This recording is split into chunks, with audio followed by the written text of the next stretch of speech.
विनोदितं पुरं सर्वरक्षाकरं पुण्यं सर्वोपद्रवनाशनं सर्वसम्पत्करं चैव स्वर्गमोक्षप्रदायकं ध्यात्वा नरसिंहं देवेशं हेमसिंहासनस्थितं विविधास्यन्तिनयनं शरदिन्दुसमप्रभं लक्ष्म्यालिङ्गितवामाङ्गं विभूतिभिरुपाश्रितं चतुर्भुजं कोमलाङ्गं स्वर्णकुण्डलशोभितं श्रियाशुशोभितोरस्कं रत्नकेयूरमुद्रितं तप्तकाञ्चनसङ्काशं पीतनिर्मलवाससम् इन्द्रादिसुरमौलिस्थस्फुरन्माणिक्यदीप्तिभिः विराजितपदद्वन्द्वं शङ्खचक्रादिहेतिभिः गरुत्मताश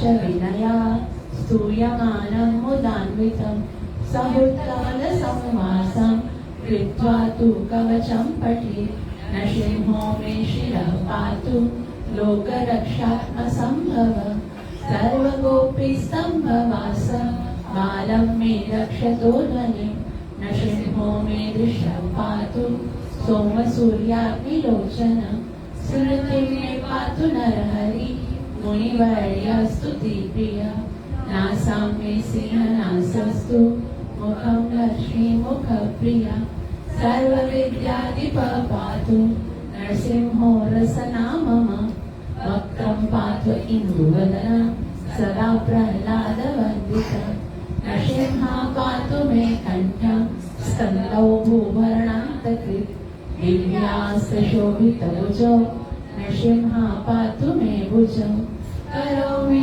देववरदो नृसिंहः पातु सर्वतः हृदयं योगिसाध्यस्य निवासं पातु मे हरि मध्यं पातु हिरण्याक्ष वक्षकुक्षिविदारणं नाभिं मे पातु नरहरि स्वनाभिः ब्रह्मसंस्तुतं ब्रह्माण्डकोटयः कट्यां यस्यासौ पातु मे कटिं गुह्यां मे पातु गुह्यानां मन्त्राणां गुह्यरूपधृ ऊरु मनोभवः पातु जानुनी नररूपधृ जङ्गे पातु धराभार हर्तायो सौमिकेसरी सुरराजप्रदः पातु पादौ मे नररीश्वरः सहस्रशीर्षः पुरुषः पातु मे सर्वशस्तनं महोग्रः पूर्वतः पातु महावीराग्रज्योतितः महाविष्णु दक्षिणे तु महाज्वालस्तु नैऋतो पश्चिमे पातु सर्वेषु दिशि मे सर्वतोमुख नृसिंहः पातु वायव्यां सौम्यां भीषणविग्रहः ईशान्यं पातु भद्रो मे सर्वमङ्गलदायक संसारभयदः पातु मृत्युर्निकेसरी इदं नृसिंहः कवचं प्रह्लादमुखमण्डितं भक्तिमान् यः पठे नित्यं सर्वपापैः प्रमुच्यते पुत्रवान् धनवान् लोके दीर्घायुरुपजायते यं यं कामयते कामं तं तं प्राप्नोत्य संशयं सर्वत्र जयमाप्नोति सर्वत्र विजयी भवेत् भूम्यन्तरिक्षदिव्यानां ग्रहाणां विनिवारणं वृश्चिकोरगसम्भूत विशापहरणं परं ब्रह्मराक्षसयक्षाणां दूरोत्सारणकारणं भुजे वा तालपत्रे वा कवचं लिखितं शुभं करमूले धृतं येन सिद्धेयुः देवासुरमनुष्येषु स्वं स्वमेव जयं लभेत् एकसन्ध्यं त्रिसन्ध्यं वा यः पठे नियतो नर सर्वमङ्गलमाङ्गल्यं भुक्तिं मुक्तिं च विन्दति द्वात्रिंशतिसहस्राणि पाठे शुद्धात्मनां नृणां कवचस्यास्य मन्त्रस्य मन्त्रसिद्धिः प्रजायते अनेन मन्त्रराजेन कृत्वा भस्माभिमन्त्रणम् तिलकं धारयेद्यस्तु तस्य ग्रहभयं हरे त्रिवारं जपमानस्तु दत्तं वायाभिमन्त्रच भाषयेद्यं नरं मन्त्रं न सिंहाध्यानमाचरे तस्य रोगा प्रणश्यन्ति ये च स्युकुक्षिसम्भव किमत्र बहुनोक्तेन न सिंहो सदृशो भवेत् मनसा चिन्तितं यस्तु स तच्चाप्नोत्य संशयम् गर्जन्तं गर्जयन्तं निजभुजपटलं स्फोटयन्तं हठन्तं दीप्यन्तं तापयन्तं दिविभुविदितिजं क्षेपयन्तं क्षिपन्तं क्रन्दन्तं रोषयन्तं दिशि दिशि सततं संहरन्तं भरन्तं वीक्ष्यन्तं घूर्णयन्तं करनिकरशत् दिव्यसिंहं नमामि इति श्रीब्रह्माण्डपुराणे प्रह्लादप्रोक्तं श्रीनरसिंहकवचं सम्पूर्णम्। सर्वविघ्नविनाशक नरसिंह भगवान की, भक्तवत्सल नरसिंह भगवान की, भक्त श्रोमणी प्रहलाद महाराज की, निताई गौरव प्रेमानंद। भगवत कथा में प्रवेश करेंगे। सबसे पहले गुरु और वरंग से आशीर्वाद लेंगे, महाप्रभु से आशीर्वाद लेंगे और हृदय से हम इस आशा से भगवान से प्रार्थना करेंगे कि हम इन शब्दों को समझ सकें और अपने जीवन में उतार सकें। जय जय श्री चैतन्य जय नित्यानंद जय जय श्री चैतन्य जय नित्यानंद जय जय चंद्र जय गौर भक्तवृंद जय जय चंद्र जय गौर भक्तवृंद जय जय श्री चैतन्य जय नित्यानंद जय जय श्री चैतन्य जय नित्यानंद जय जय श्री चैतन्य जय नित्यानंद जय श्री चैतन्य जय नित्यानंद जय श्री चैतन्य जय नित्यानंद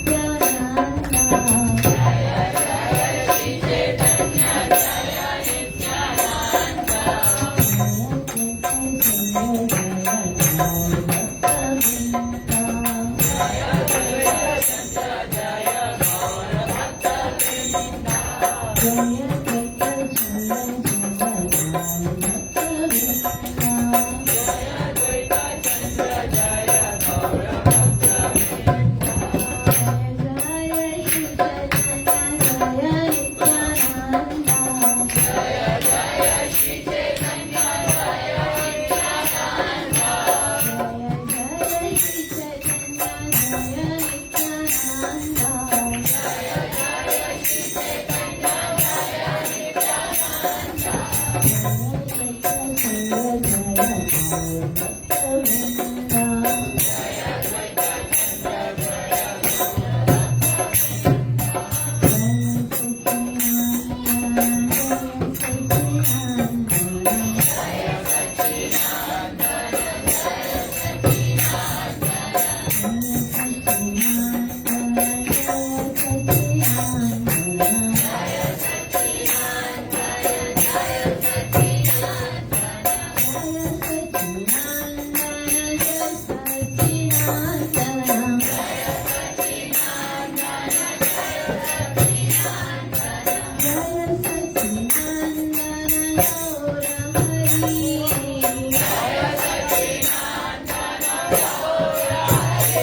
संकीर्तन महायज्ञ की हरिवामतार चैतन्य महाप्रभु की सर्व विघ्न विनाशक नरसिंह भगवान की भक्तवत्सल नरसिंह भगवान की नित्य लीला प्रवेशेस divine grace अभय चरणारविंद पतित पावन शब्दोपाद की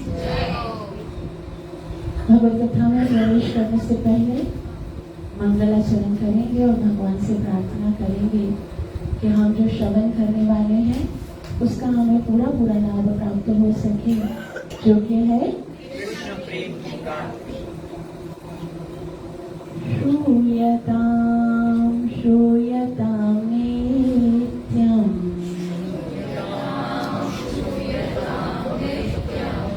गीयतां गीयतां मुदा चिन्त्यतां चिन्त्यतां भक्तां चैतन्य चरितामृत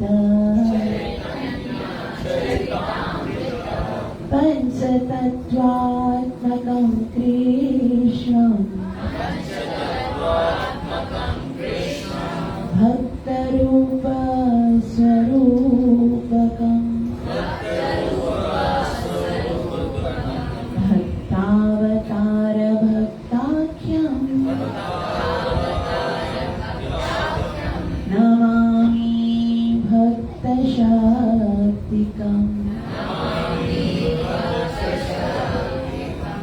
नित्यानन्दा नमस्तुभ्यं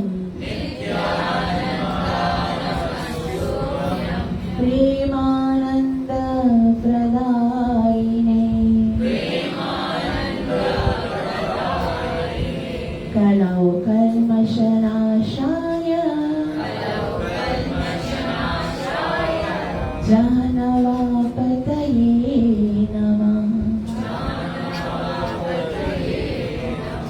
नमो महावदन्याय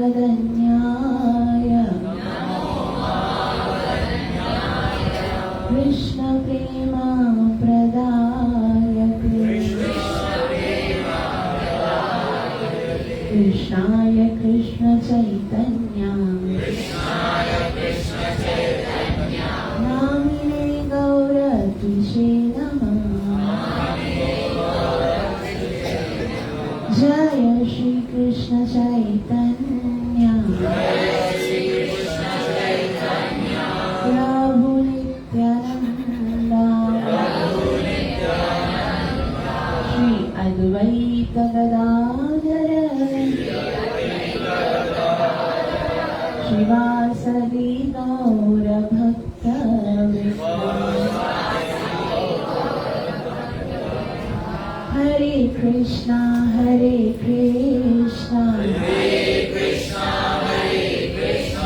कृष्ण कृष्ण हरे हरे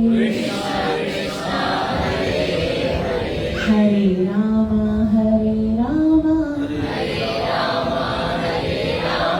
राम राम हरे हरे।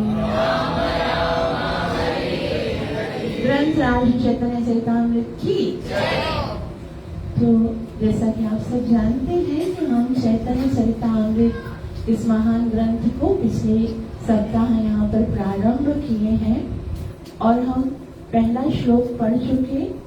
आज हम उसको ब्रीफली पहले श्रवण करेंगे, उसके बाद आगे चलेंगे। एक रिक्वेस्ट है कथा प्रारंभ करने से पहले कि आप सबको ध्यान से श्रवण करना है और कथा के अंत में हम 5 क्वेश्चंस रखेंगे और आप लोग अगर ध्यान से सुनोगे तभी तो उसका उत्तर दे पाओगे, क्योंकि बहुत सारी ऐसी चीजें अभी हमें सुनने को मिलेंगी जो कि हमारे लिए नई रहेंगी, क्योंकि कृष्ण कथा और गीता भागवत तो हम सुनते आए ना, लेकिन एक चैतन्य चरितामृत क्योंकि सीरीज में हमने पहले इतना अच्छे से सुना नहीं होगा ना, तो बहुत सारी चीजें नई होंगी। तो उसको आपको लर्न करना है, समझना है और याद रखना है, ठीक है।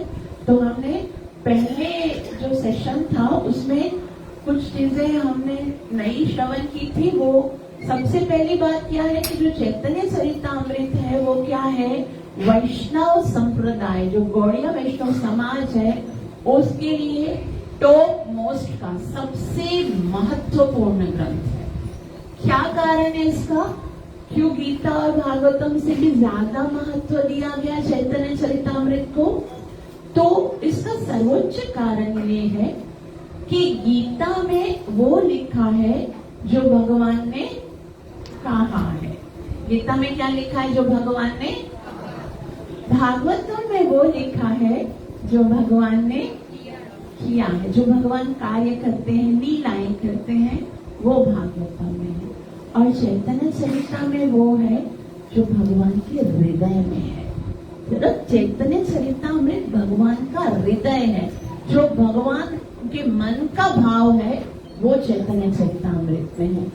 तो इसीलिए ऐसे श्रील प्रभुपाद जी भी कहते हैं कि जो श्रीमद् भगवद गीता है वो हम सब भक्तों के लिए बेसिक स्टडीज है, जो प्राइमरी लेवल का।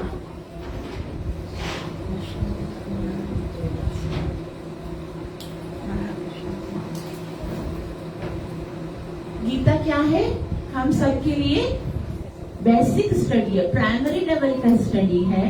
और श्रीमद् भागवतम क्या है? वो ग्रेजुएट लेवल का स्टडी है। और जो चैतन्य चरितामृत है वो पोस्ट ग्रेजुएशन की तरह है, पीएचडी की तरह है। हाईएस्ट जो हमारे आध्यात्मिक ग्रंथ है उनमें हाईएस्ट लेवल है। और इसमें जो भी बाकी शास्त्रों में हमको बहुत सारी चीजें नहीं सुनने को मिलती हैं वो इसमें, क्योंकि ये जो है वो टॉप मोस्ट है, इसमें हमें श्रवण करने को मिलता है।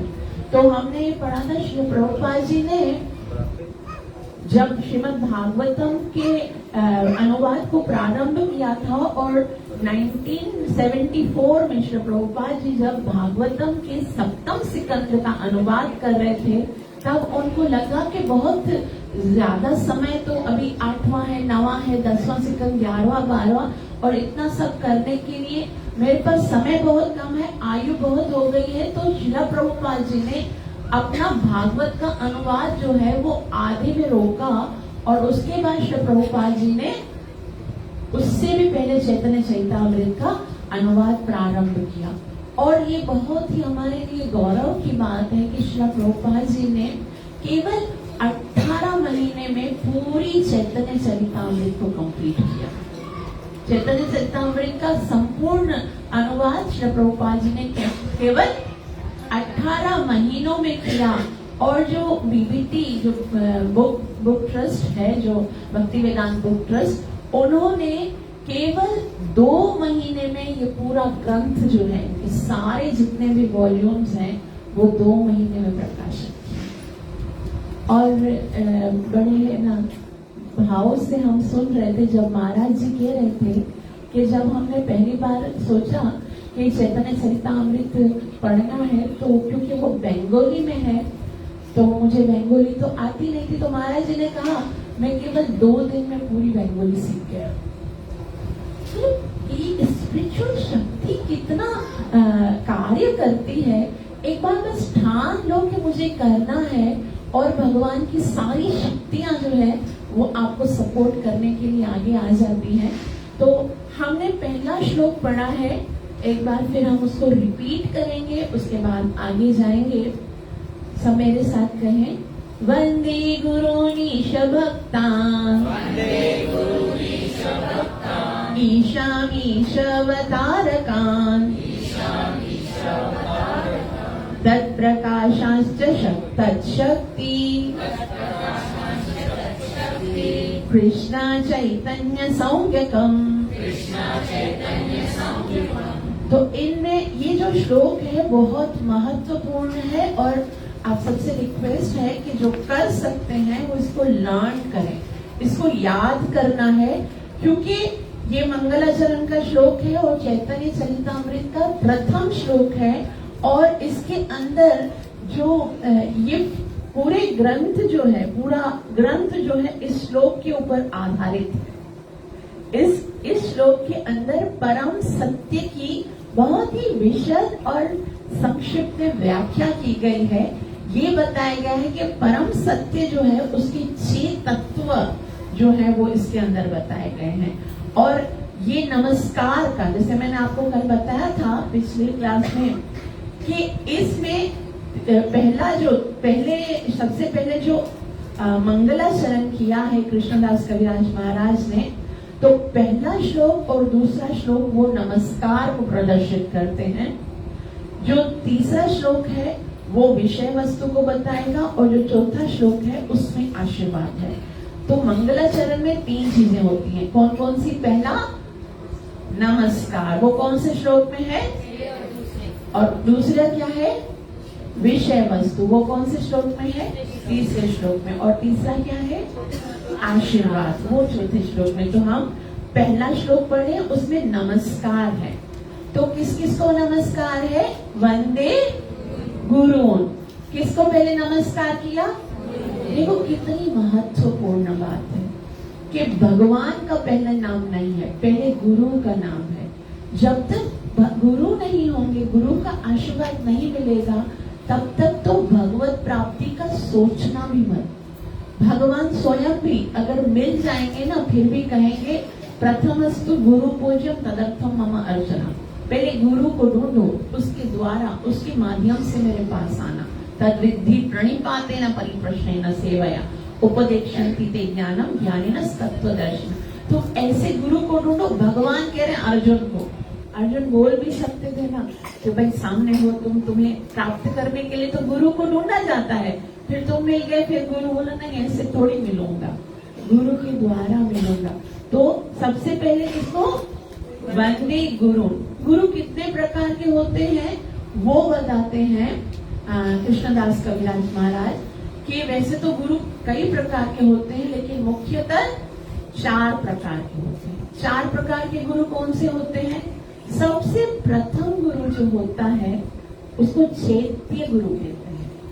चैत्य गुरु मतलब जो हमारे हृदय में बैठा होता है। जब भी हम कभी कुछ गलत करने का सोचते हैं तो हृदय के अंदर जो चैत्य गुरु है वो हमें इंस्ट्रक्शंस देता है और उसके साथ साथ में हमें गाइडलाइंस मिल रही होती है। वो एक अलग बात है कि हमने अपना शोर इतना तेज कर दिया है, अपना वॉल्यूम इतना तेज कर दिया है कि हृदय के जो अंदर बैठे चैत्य गुरु की आवाज हम तक तो पहुंचती नहीं है। ये हमारा सबसे बड़ा है ना, कभी कभी बोलते नहीं हम गलती हो गई। गलती सिर्फ इसीलिए होती है क्योंकि चैत्य गुरु की आवाज हम तक पहुंचती नहीं। अपने सराउंडिंग में हमने इतना ज्यादा शोर कर दिया है, इतना शोर हो गया है, संसार की आवाजें, संसार की वाइब्रेशंस, ये सब इतना हमको हमारे निकट इतना वो कर दिया है, धमाका हो रहा है ना एक, कि वो चैत्य गुरु की एकदम काम एंड स्वीट सी वॉइस है जो हमें समझाती रहती है, वो पहुंचती नहीं। तो पहले है चैत्य गुरु, दूसरे है पथ प्रदर्शक गुरु। पथ प्रदर्शक गुरु कौन से होते हैं? जो हमें रास्ता दिखाते हैं कि भाई आप गीता पढ़िए, भागवत पढ़िए, कथा श्रवण कीजिए, भगवान का नाम लीजिए। वो खुद करे या ना करे, बस आपको रास्ता बता दिया। और उसके बाद तीसरे नंबर पे कौन से होते हैं? शिक्षा गुरु, जो हमें शिक्षा कंटिन्यूअस देते हैं, इस योग्य बनाते हैं कि हम दीक्षा गुरु तक पहुंच सके। शिक्षा कंटिन्यूअस मिलती है। शिक्षा गुरु बहुत सारे हो सकते हैं, लेकिन हमारी परंपरा के जो शिक्षा गुरु होते हैं वो हमें एज इट इज, जो हमारे परंपरा के शास्त्र हैं वो पढ़ के सुनाते हैं, वो है शिक्षा गुरु। और दीक्षा गुरु वो होते हैं जो हमें दीक्षा प्रदान करते हैं, जो हमें भगवान तक पहुंचाने के लिए हमें एक सही रास्ता देते हैं, एक नाम देते हैं। दीक्षा गुरु सबसे बड़ी बात है, वो हमें मंत्र पर अधिकार देते हैं। मंत्र तो कोई भी जप सकता है, लेकिन जब वो मंत्र एक वैष्णव आचार्य के द्वारा प्राप्त होता है तो वो मंत्र सिद्ध हो सकता है। मंत्र का अधिकार तब मिलता है जीव को जब वो दीक्षा प्राप्त करता है। और स्पेशली सनातन संस्कृति में ब्रह्म गायत्री मंत्र जो है वो जब प्राप्त होता है तभी हम आध्यात्मिक लेवल को प्राप्त कर सकते हैं, इसलिए ब्राह्मण दीक्षा दी जाती है। तो ये दीक्षा गुरु है। उसके बाद क्या है? ईश भक्तान। ईश भक्तान मतलब भगवान के सारे भक्तों को, पहले गुरु को किया, उसके बाद समस्त वैष्णवों को किया। जितने भी भगवान के अवतार हैं, उन अवतारों के जितने भी भक्त हैं, मतलब ये नहीं कि खाली अभी मैं सिर्फ इन भक्तों को पहचानता हूँ तो मैं उनको प्रणाम कर रहा हूँ, नहीं। उससे पहले जो भक्त आए, उससे पहले जो भक्त आए, उससे पहले द्वापर युग में जो भक्त आए, उससे पहले त्रेता में जो भक्त आए, उससे पहले सतयुग में जो भक्त आए, ईश भक्तान, जो नरसिम्हा भगवान के भक्त हैं, जो भगवान वराह के भक्त हैं, जो श्री राम जी के भक्त हैं, जो कृष्ण के भक्त हैं, सारे अवतारों के जितने भक्त हैं उन सबको मैं प्रणाम करता हूँ। ईश भक्तान ईशम। उसके बाद पहले गुरु की बारी आई, उसके बाद भक्तों की बारी है, उसके बाद भगवान को। अब भगवान की बारी, अब इस योग्य हो गए। कब योग्य हुए? गुरु ने स्वीकार किया और समस्त वैष्णवों ने आशीर्वाद दिया, तब जाके हम इस योग्य हुए कि हम भगवान को मुंह दिखा सकते हैं, भगवान के चरणों को स्पर्श कर सकते हैं। ईशम। ईशम का मतलब होता है परम सत्य, जो संपूर्ण जगत के स्वामी हैं, जो सब सारे संसार को सृजन करते हैं, पालक नरसिम्हा भगवान की। और उसके बाद ईशा, ईशावतारकम। ईशावतार मतलब भगवान के सारे अवतारों को। तो भगवान के कितने प्रकार के अवतार होते हैं? 6 प्रकार के अवतार। वैसे तो भगवान के असंख्य अवतार होते हैं, लेकिन यहाँ हम जिस लेवल में है, कृष्णदास कविराज महाराज बताते हैं कि भगवान के 6 प्रकार के अवतार होते हैं। सबसे प्रथम जो भगवान के अवतार होते हैं उनको पुरुष अवतार होते हैं।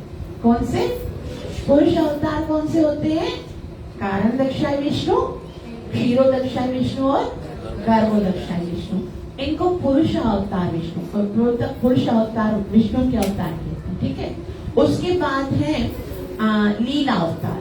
लीला अवतार मतलब भगवान के भगवान ने जो भी ये 24 मुख्य अवतार लिए हैं, मत्स्य, कच्छप, वराह, वामन, ये सब भगवान के लीला अवतार है। उसके बाद है भगवान के गुणावतार। गुणावतार को कौन कौन से गुण होते हैं? सतोगुण, रजोगुण और तमोगुण। सतोगुण कौन से भगवान अवतार होते हैं? विष्णु भगवान। रजोगुण के ब्रह्मा जी और तमोगुण के लिए महादेव। तो ये भगवान के गुणावतार है। उसके बाद भगवान के युगा अवतार होते हैं। भगवान बोलते हैं ना युगे युगे, तो मैं हर युग में भगवान के युगा अवतार होते हैं। और भगवान के मनवंत्र अवतार होते हैं। हर मनवंत्र में भगवान के, जैसे 8वें सिकंद में हम देखते हैं भगवान ब्रज को ग्रह से छुड़ाने के लिए हरि अवतार में आते हैं, तो मनवंत्र अवतार होते हैं। और भगवान के शक्ति आवेश अवतार होते हैं, यानी कि वो होते जीव तत्व होते हैं, लेकिन भगवान उनको अपनी शक्ति प्रदान करते हैं, उनको शक्ति आवेश अवतार होते हैं। तो भगवान के 6 प्रकार के अवतार जितने हैं उन सबको मैं नमस्कार करता हूँ, प्रणाम करता हूँ। और उसके बाद है तत्प्रकाशाश्च तत्प्रकाशाश्च, यानी कि भगवान के जितने भी प्रकाश हैं, यानी कि भगवान के जो व्यू हैं, जैसे पहले प्रथम व्यू निकलते हैं, चतुर्व्यूह, वसुदेव, अनिरुद्ध और शंकरशन, प्रद्युम्न, इन सबको जितने भी भगवान के प्रकाश जो प्रथम निकलते हैं उन सबको मैं प्रणाम करता हूँ। और उसके बाद है तत्शक्ति, तो भगवान की सारी शक्तियों को प्रणाम करता हूँ। भगवान की मुख्य 3 प्रकार की शक्तियां होती हैं। कौन कौन सी होती हैं? अंतरंगा शक्ति, बहिरंगा शक्ति और तटस्थ शक्ति। अर्थात हम सब जीव जो हैं वो तटस्थ शक्ति हैं।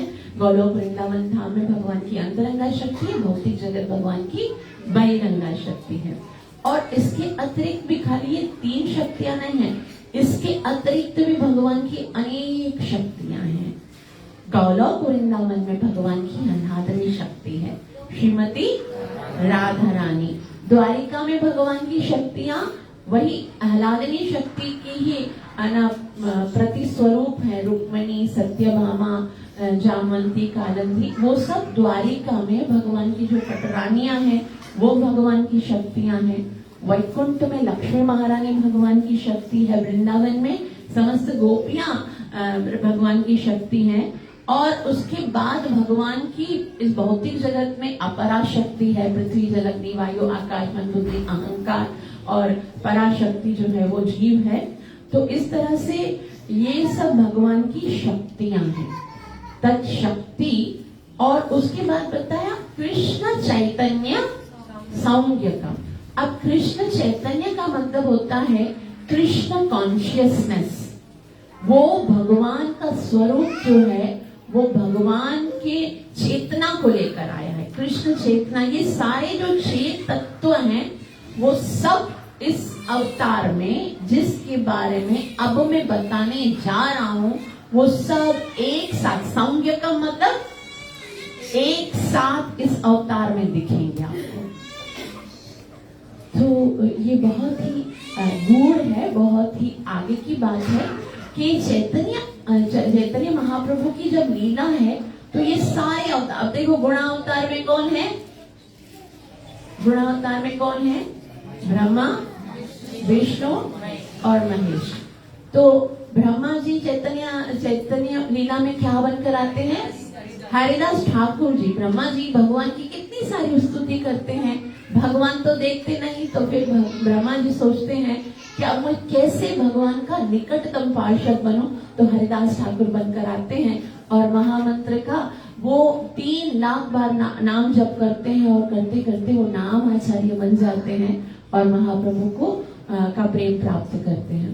ब्रह्मा जी तो हरिदास ठाकुर बनकर आते हैं और महादेव क्या बनकर आते हैं?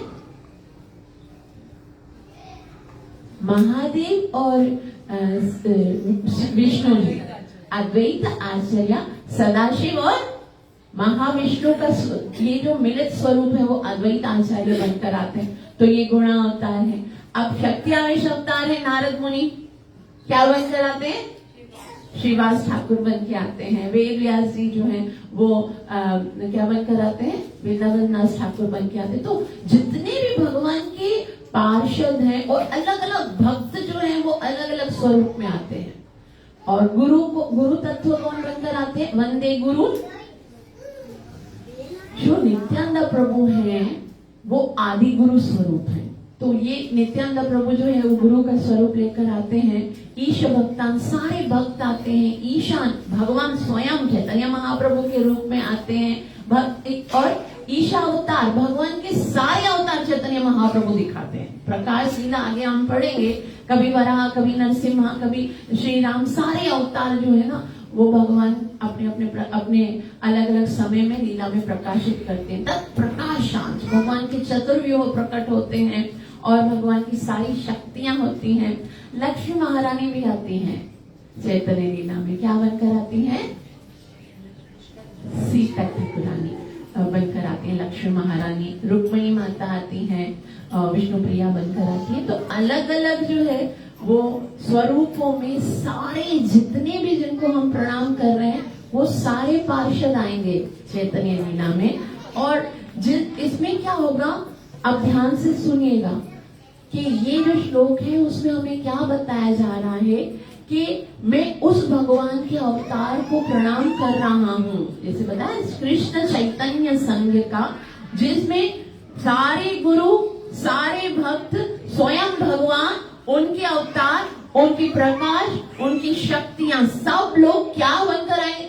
कृष्ण चैतन्य, अर्थात कृष्ण चेतना को लेकर आएंगे, कृष्ण के भक्त बनकर आएंगे और साक्षात स्वयं भगवान भी भगवान के नाम की भक्ति में डूब जाएंगे और नाम की धुनी में नृत्य करेंगे। मैं ऐसे भगवान को प्रणाम कर रहा हूँ। तो ये भगवान के नाम में डूबने के लिए, भगवान के नाम के रस में डूबने के लिए और हम सबको कृष्ण भक्ति का प्रेम प्रदान करने के लिए प्रकट होते हैं। तो यहाँ पर हम पहला श्लोक को रिपीट किए हैं। अभी हम नेक्स्ट श्लोक, क्योंकि नया है ना, तो इसको एक दो दफा वापस सुनेंगे तो हमको याद अच्छे से आएगा। अभी हम सेकंड श्लोक पढ़ेंगे, सब मेरा साथ दीजिएगा। वंदे श्री कृष्ण चैतन्य नित्यानंद सहोदितो गौरोदये पुष्पवन्तो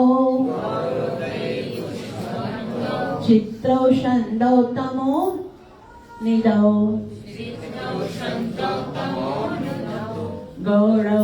गौरोदये पुष्पवन्तो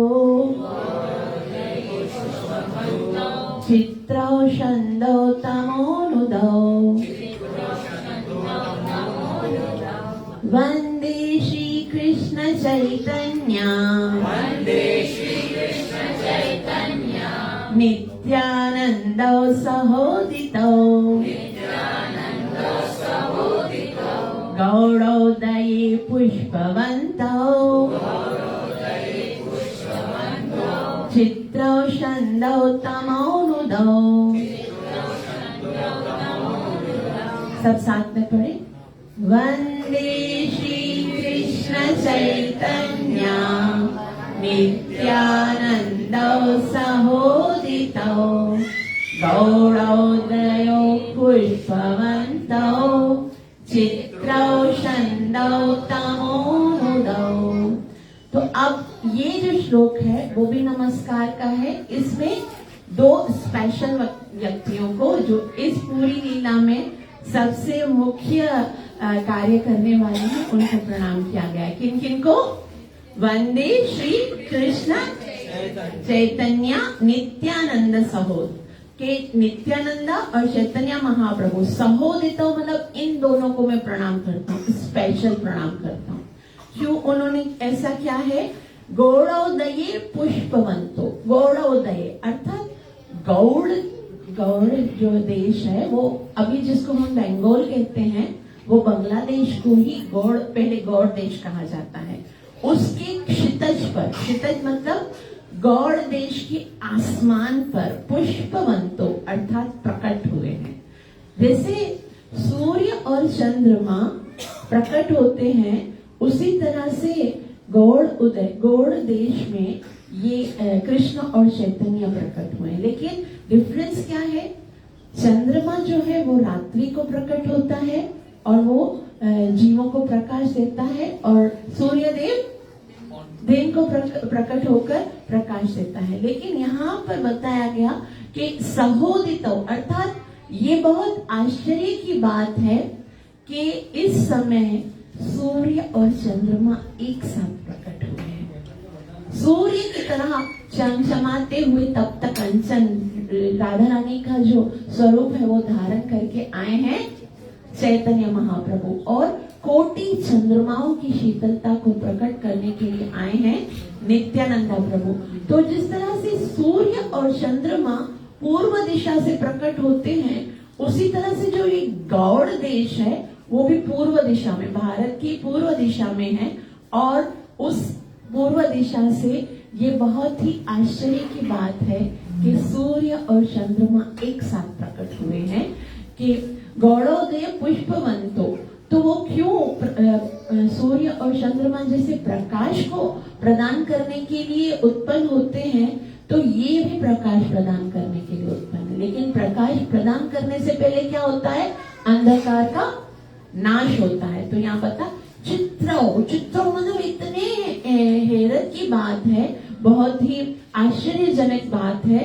शंदो तमो नदो, यानी कि वो ऐसा आशीर्वाद देते हैं कि वो तम जो है, वो अंधकार खुद ब खुद नष्ट हो जाता है।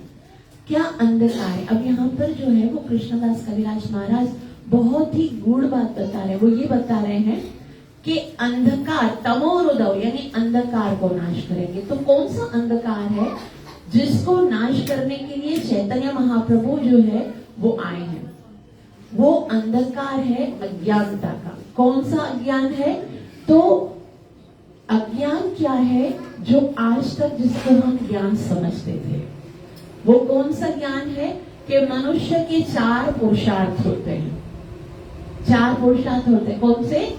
धर्म, अर्थ, काम और मोक्ष।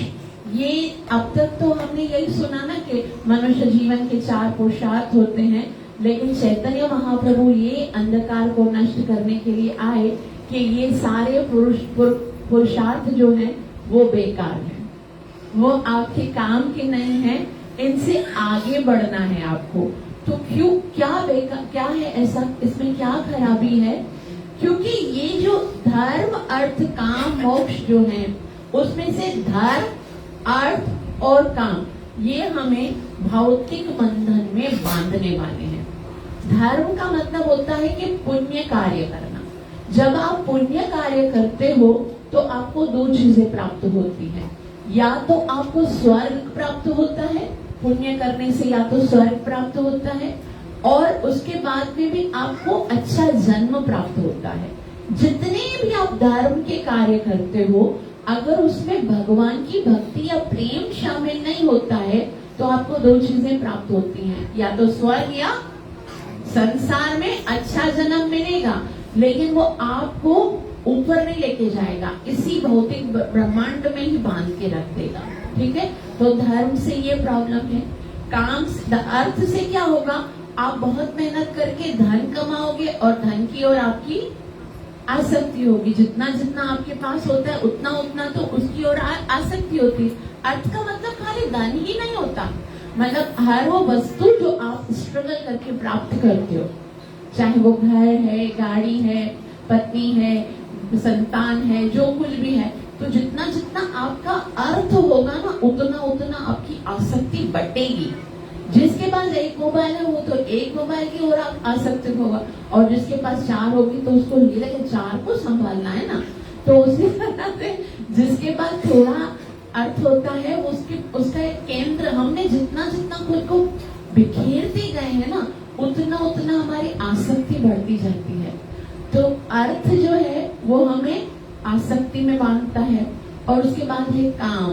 कामनाएं जो है वो तो भगवान भी बोलते हैं कि काम एष क्रोध एष रजोगुण समुद्भवा महाशनो महापापमा विद्येन मिह वैरिणा। काम का मतलब होता है इच्छाएं पूरी करते रहो। तो जितना जितना आप पूरी करते रहोगे, ऐसा लग रहा है अग्नि में घी डालते रहते हो। कामना कभी शांत थोड़ी होती है कि बस बहुत हो गया यार, अब भगवान का नाम लेते हैं। जितना जितना आप प्राप्त करोगे उतना उतना आपको और भी इच्छा प्राप्त होती रहेगी। तो ये धर्म, अर्थ, काम जो है वो हमें संसार में बांधते हैं। अब मोक्ष क्यों खराब है? मोक्ष तो अच्छा है ना, लेकिन मोक्ष, यहाँ पर जो मोक्ष बताया गया है वो मोक्ष क्या है? ब्रह्म में लीन होने वाला मोक्ष। धर्म, अर्थ, काम, मोक्ष। तो ब्रह्म में जो लीन होने वाला मोक्ष है ना, वो इन तीनों से भी ज्यादा खतरनाक है। क्योंकि धर्म, अर्थ, काम के बाद क्या होता है कि हम लोग जन्म मरण के चक्कर में फंसते हैं, वापस संसार में आते हैं। संसार में आना मतलब सेकंड चांस मिल सकता है, कहीं तो कोई भगत मिलेगा, कहीं से तो श्रील प्रभुपाद जी की भगवत गीता मिल जाएगी, कहीं पर तो भले किसी भी इच्छा से आ जाएंगे मंदिर में, भगवान के दर्शन हो गए, कोई कथा सुन ली, महामंत्र सुन लिया, कीर्तन में नृत्य कर लिया, तो सुकृति होगी ना। लेकिन अगर ये नहीं किया, मोक्ष की ओर चले गए, ब्रह्म में लीन हो गए, तो फिर तो भगवान के साथ जो हमारा करोड़ों जन्मों का जो इटरनल संबंध है ना, वो बिल्कुल टूट जाएगा, फिर तो चांस ही नहीं मिलेगा। तो ये जो ब्रह्म में लीन वाला मोक्ष है वो बहुत ज्यादा खतरनाक है, उससे तो बचना चाहिए कि कहीं भी भगवान कुछ भी कर दो, लेकिन हमको ब्रह्म की ओर मत लेके जाना, क्योंकि वापस तो मुझे चांस भी पता नहीं कब मिलेगा, वहां से तो वापस आने का। तड़पते रहो, अलोन, अकेले, कोई नहीं है वहां पर। तो ऐसा इसीलिए जो भक्त होते हैं वो कहते हैं ये तो आत्महत्या की तरह है, अपनी आत्मा को भगवान से दूर कर दो, चांस ही नहीं मिले। तो ये सब मिटा कर, ये सारे जितने भी हैं धर्म, अर्थ, काम, मोक्ष, ये सब अंधकार है। उस अंधकार को खत्म करने के लिए महाप्रभु आते हैं और फिर प्रकाश प्रदान करते हैं। और प्रकाश कौन सा प्रदान करते हैं? कृष्ण प्रेम प्रदाय। कौन सा प्रकाश प्रदान करते हैं? ये वो कृष्ण प्रेम है जो कभी इतने चिरात काल से किसी भी अवतार ने दिया नहीं है। मोक्ष तो कितनों ने दिया, जो भी आते थे, राक्षसों को भी। ये जो ब्रह्म के अंदर लीन होने वाली जो गति है, वो तो राक्षस शिशुपाल को मिल गई, सारा दिन गालियां देता था भगवान को, उसको भी ये मुक्ति प्रदान कर दी भगवान ने। साहब जाओ मोक्ष, जब तुम उधर ब्रह्म में लीन हो जाओ, वापस मिलेगा नहीं, चांस तो आएगा नहीं। तो ये मोक्ष तो किसी को भी दे देते थे भगवान, जो है राक्षसों को, असुरों को, सबको देते थे। भक्ति किसी को नहीं दी थी। भगवान बता के गए कि भक्ति प्रदान, भक्ति से ही आपको मैं प्राप्त हो जाऊंगा, लेकिन भक्ति प्रदान नहीं की, प्रेम प्रदान नहीं किया, क्योंकि वो भगवान के पास था ही नहीं। भगवान के पास अपने लिए प्रेम नहीं था। भगवान भक्तों से प्रेम करते हैं, लेकिन हमको क्या प्रेम चाहिए? कृष्ण प्रेम चाहिए। और कृष्ण प्रेम तो केवल भक्तों के पास था। भगवान भक्तों के अंदर भी जो सर्वश्रेष्ठ भक्त हैं श्रीमती राधा रानी, वो कृष्ण प्रेम के गोडाउन की अधिकारिणी है। और उनके गोडाउन से चुरा कर चैतन्य महाप्रभु स्वयं राधा रानी का हृदय लेकर आते हैं भगवान, और फिर वो क्या करते हैं? वो सारे जीवों पर उस प्रेम की वर्षा करते हैं। कृष्ण प्रेम प्रदायते। तो उस कृष्ण प्रेम को प्रदान करने के लिए चैतन्य महाप्रभु आते हैं। और अंधकार कौन सा नष्ट करते हैं? कि इस संसार में जो कुछ भी आप समझते हो कि ये प्राप्त करने वाले हैं, भुक्ति, मुक्ति, सिद्धि, सकले अशांत। भुक्ति मतलब जो भी सोचते हो कि ये भोग कर मुझे आनंद मिलेगा, ये प्राप्त करके मुझे आनंद मिलेगा, वो आपके जीवन में अशांति का कारण बनेगा। मुक्ति अर्थात जो भगवान में लीन होकर जाना चाहते हैं, वो भी अशांति। सिद्धि अर्थात मुझे बहुत सारे योग साधना के बाद अणिमा, लगिमा, गणिमा, ये सारी सिद्धियां प्राप्त हो जाएंगी, उसमें भी अशांति है। अशांति केवल प्रत्येक वस्तु में है, और शांति केवल किसमें है? कृष्ण के प्रेम में शांति है। और इसीलिए कृष्ण भक्त निष्काम, वो इच्छा नहीं रखते कि मुझे मिले।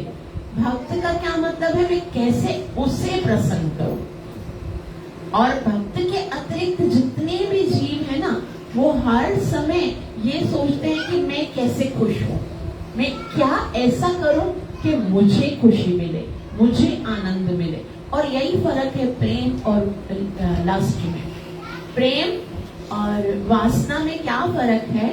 काम वासना और प्रेम में इतना सूक्ष्म सा फर्क है कि वो भी कामी भी प्रेम का दावा करता है कि मैं आपको प्रेम करता हूँ, प्रेमी भी प्रेम का दावा करता है। डिफरेंस केवल इतना है कि जो प्रेमी होता है वो चाहता है कि मैं कैसे प्रीतम को आनंदित करूं, और जो कामी होता है वो सोचता है कैसे प्रीतम मुझे आनंदित करे। तो भक्त क्या सोचता है? चैतन्य महाप्रभु सोचते हैं निज इंद्रिय तृप्ति वांछा तारणाम काम। निज इंद्रिय तृप्ति के उसके द्वारा मुझे खुशी मिलनी चाहिए। हम सब भगवान के पास क्यों आते हैं? भगवान के पास आते हैं ना कि भगवान मुझे ये खुशी प्रदान करो, मेरा ये काम कर दो, मेरी ये प्रॉब्लम सॉर्ट आउट कर दो, मेरे साथ कुछ ना कुछ हर वक्त बोलते रहते हैं, भगवान ये कर दो, भगवान तुम प्लीज ये काम कर दो। मतलब तुम मेरी खुशी का कारण बनो, तुम कुछ ऐसा करो जिससे मैं खुश हो जाऊं। हम ऐसे सोचते हैं ना। लेकिन जैसे हम गोपियों के विषय में बोले तो गोपियां क्या सोचती है? मैं कैसे कृष्ण को खुश करूं, उसके बदले में चाहे मुझे नरक में जाना पड़े, चैतन्य महाप्रभु कहते हैं आश्लस्य व पादरतां पिनष्टुमां अदर्शनम मर्म हताम करो। तो आश्लस्य, तुम अगर चाहो तो मुझे गाढ़ आलिंगन प्रदान करो। तुम मुझे, तुम्हारी इच्छा है, अगर तुमको अच्छा लगता है तो मुझे गाढ़ आलिंगन प्रदान करो। अगर तुम्हें अच्छा नहीं लगता तो तुम अपने पैरों से कुचल कर मेरा हृदय तोड़ दो। तुम्हारी इच्छा हो तो मुझे अपने पास मिलाओ, अगर तुम चाहते हो तो मुझे दूर कर दो नजरों से।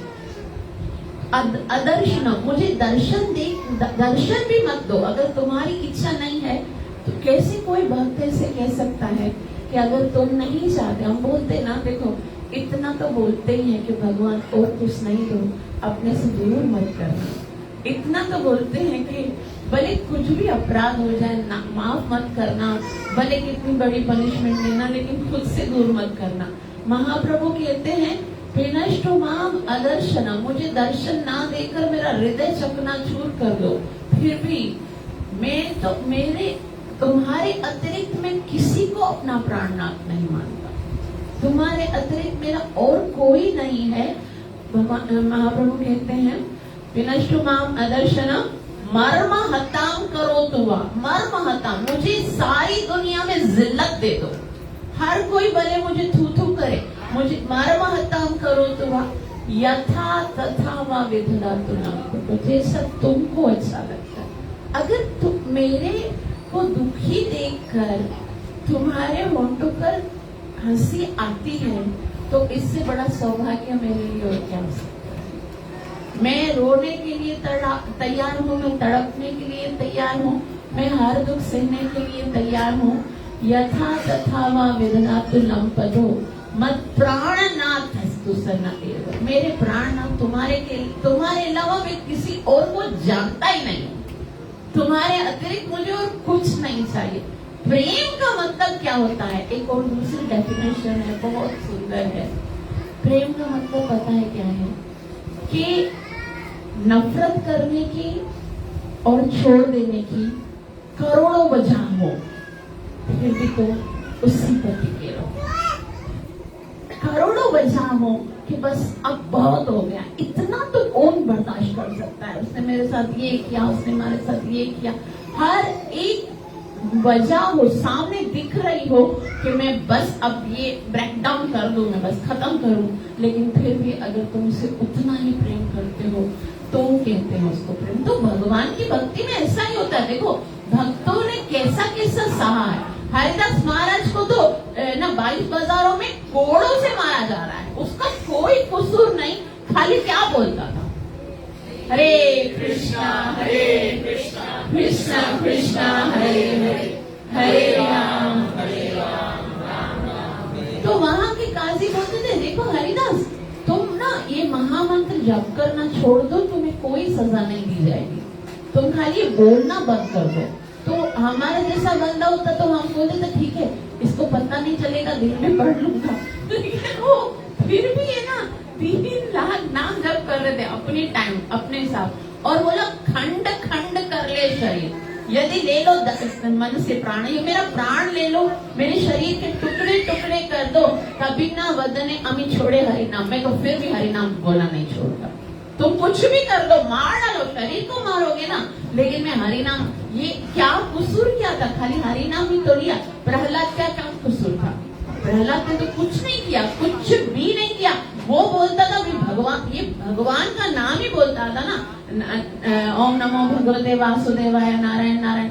हिरण्यकशिपु बोलता था प्रहलाद तुम खाली ये नाम जप करना छोड़ दो बस। और अगर प्रहलाद सोचता ठीक है पिताजी के सामने नहीं बोलूंगा, चुपके बोल दूंगा ना, पिताजी के सामने नहीं बोलूंगा, और फिर है ना मतलब उनको पता भी नहीं चलेगा। और अगर ऐसा कर देते ना प्रहलाद, तो फिर पता है क्या होता, त्रिलोक का जो राज्य हिरण्यकशिपु का था, उसी टाइम पर राज्य तिलक करके प्रहलाद को मिल जाता है ना, आसन में बिठा देता, उनके बाद दूसरा तो था ही नहीं कोई। लेकिन उन्होंने बोला नहीं, मुझे तो हरि नाम लेना ही है पिताजी, और उनके सामने लेता था इसके लिए क्योंकि मैं उनको नहीं बताऊंगा तो फिर तो कोई बताएगा नहीं, मेरे पिता का कल्याण कैसे होगा। मेरे पिता को प्रचार करने वाला तो कोई आएगा ही नहीं, सब डरते हैं। नारद मुनि भी आते हैं उनके सामने, बोलते हैं हिरण्यकशिपु की, तो फिर भला कौन प्रचार करेगा, मेरे गुरु यहाँ पर तो नहीं करते हैं, तो फिर मुझे करना पड़ेगा। क्या फर्क पड़ता, मरना ही तो है। अगर मरना ही है और मरने से उसको खुशी मिलती है तो मरने में क्या गम है ना। तो ऐसा है, यहाँ पर बताया जा रहा है कि चैतन्य महाप्रभु, एक बार हम दोनों श्लोकों को पढ़ेंगे और उसके बाद वाइंड अप करेंगे, ठीक है, शुरू से। वंदे गुरूनीश भक्तान्, वंदे गुरूनीश भक्तान्, ईशानीश अवतारकान्, ईशानीश अवतारकान्, तत्प्रकाशांश्च तच्छक्ति, तत्प्रकाशांश्च तच्छक्ति, कृष्ण चैतन्य संयुक्तम्, कृष्ण चैतन्य संयुक्तम्, वंदे श्री कृष्ण चैतन्य, वंदे श्री कृष्ण चैतन्य, नित्यानंद सहोदितौ, नित्यानंद सहोदितौ, गौरोदये पुष्पवन्तौ, चित्रौ छन्दौ तमोरुदौ। ग्रंथराज चैतन्य चरितामृत की, ग्रंथराज चैतन्य चरितामृत की, नित्य लीला प्रवेश डिवाइन ग्रेस सभी चरणारविंद भक्ति विलास स्वामी श्री प्रभुपाद की, पतित पावन चैतन्य महाप्रभु की, युगधर्म हरि नाम संकीर्तन महायज्ञ की, हरि पावन अवतार चैतन्य महाप्रभु श्रील प्रभुपाद की। तो ये दो नमस्कार के श्लोक थे। अब हम विषय वस्तु और आशीर्वाद की ओर जाएंगे और कोशिश करेंगे कि दो श्लोक पढ़ेंगे। ये दोनों श्लोक आप लर्न करके आइएगा, कुछ क्वेश्चंस होंगे। आप लोगों ने जो और श्लोक सुने हैं उस पर कुछ क्वेश्चंस होंगे, वो आप यहाँ पर बताइएगा।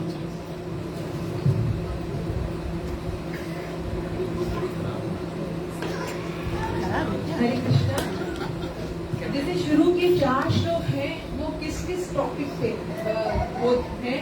3 टॉपिक्स दीदी ने बताए थे 4 श्लोक के ऊपर, तो वो बताने टॉपिक क्या है और उसके अंदर कौन कौन से श्लोक हैं?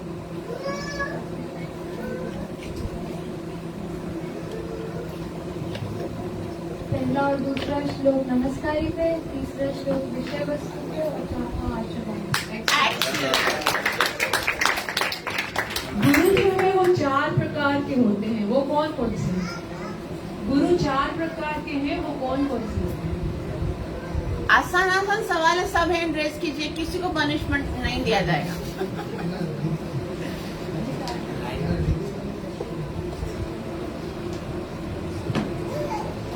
चैत्य गुरु, प्रशांत गुरु, शिक्षा गुरु, दीक्षा गुरु।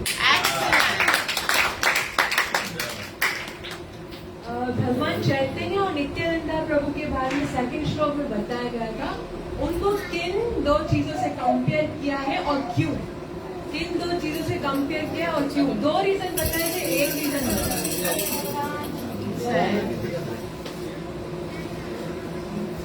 कौन बताएगा? अच्छा, किन चीजों से कंपेयर किया गया है, इसके लिए तो हाथ उठना ही चाहिए। आसान है ना ये तो। जी माता। सूर्य और चंद्र, बिल्कुल ठीक। और क्यों किया गया है? क्योंकि सूर्य और चंद्र भी रोशनी देते हैं। चैतन्य और महाप्रभु नित्यानंद भी रोशनी ही देने आए हैं, ज्ञान देने, और दोनों ही कौन सी दिशा से प्रकट होते हैं? पूर्व दिशा। इसलिए ठीक है। अच्छा, भगवान चैतन्य महाप्रभु नित्यानंदा कौन से अंधकार को नाश करने के लिए आए थे? किस अंधकार को नाश करने के लिए आए थे? 4 पुरुषार्थ, धर्म, अर्थ, काम, मोक्ष। और ज्ञान क्या देने आए थे? कृष्ण का प्रेम देने आए थे। और दीदी ने एक चीज बताई थी, प्रेम और काम में जो अंतर बताया था, लेकिन प्रेम की 2 एग्जाम्पल दी गई थी, उसमें से कोई भी एक एग्जाम्पल बताइए। 2 प्रेम की एग्जाम्पल दी गई थी, उसमें से कोई सी भी एक एग्जाम्पल।